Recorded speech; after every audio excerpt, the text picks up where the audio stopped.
এই পাটা পড়ে যাওয়ার পর হাঁটাচলা করতে পারিনি, ডাক্তার নিষেধ করেছিল। মাকে খেয়ে বা কারা গিয়ে বলেছে তোমার ছেলেটা অ্যাক্সিডেন্ট হয়ে বিছানায় পড়ে রয়েছে। আমার মা টোটো ভাড়া করে আরো পাড়ার দুটো মেয়ে আর একটা বোন সম্পর্ক হয়ে আমাকে দেখতে চলে এসেছে। আমার বড় ছেলেটা বিয়ে কমপ্লিট করেছে, আমাকে হঠাৎ ফোন করে বলছে যে আব্বা আপনি বাড়িতে রয়েছেন? বলে হ্যাঁ। বলে দিদি যাচ্ছে? বলে দিদি যাচ্ছে মানে? বলে রাস্তায় দেখা হলো, জি দিদি যাচ্ছে, মাকে বললেন বাড়িটা পরিষ্কার করে রাখবে। ওরা অমুসলিম তো পরিষ্কার পরিচ্ছন্ন না হলে পরে ওরা পছন্দ করে না। তো যাই হোক, আমার মা এসে আমার গলা ধরে হাওয়া করে কাঁদতে লাগলো।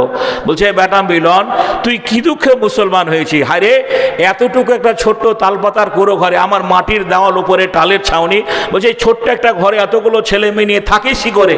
মাকে বললাম মা আমি মুসলমান হয়েছি, দুনিয়াটা মুমিনদের জন্য এরকম হয় স্বাভাবিক, পরকালে ভালো একটা জায়গা পাওয়ার জন্য এসেছি, সেই জায়গাটার নাম জান্নাত, যে জান্নাতটা তুমি পাবা না।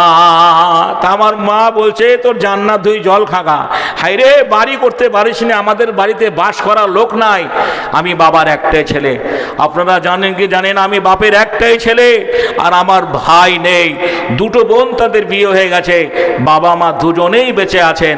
আমি আপনাদের উদ্দেশ্যে বলছি মা খালারা আমার, আপনার একটা ছেলে যদি নিরুদ্দেশ হয়ে যায়, হারিয়ে যায়, নিখোঁজ হয়ে যায়, বলেন আপনার মনে কষ্ট হবে কি হবে না? জীবনে যতদিন বেঁচে থাকবেন ততদিন হারানো ছেলেটার কথা বারবার মনে পড়বে। ওই জাজ থেকে 12 বছর পূর্বে সে কি বলছেন, সারগাছি স্টেশনে ট্রেন ধরে মিছিলের সঙ্গে আমার ছেলেটা চলে গেল, আজও বাড়ি ফিরে এলো না। যখন ঈদ আসবে, কুরবানি আসবে, ওই সন্তান হারা মাটা ঈদে কুরবানিতে ছেলেটার কথা মনে পড়বে।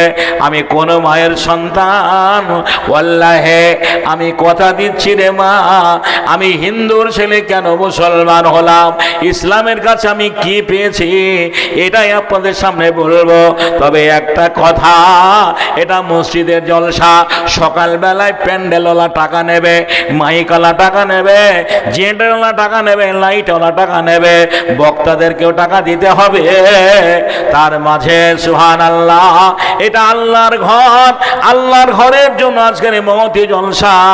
খালার আমার, বুবুর আমার, 30 দিনে একটা মাস, রমজান মাস বেশি দূরে নয়, কাছে এসেছে। ফাল্গুন মাসের শেষের দিকে রোজা শুরু হবে রে বোন। রমজান 30 দিন হয়, 29 দিন হয়। একটা লিস্টে যদি 30টা মেয়ের নাম পেতাম, মাত্র 1000 করে টাকা, আমি খোদার কসম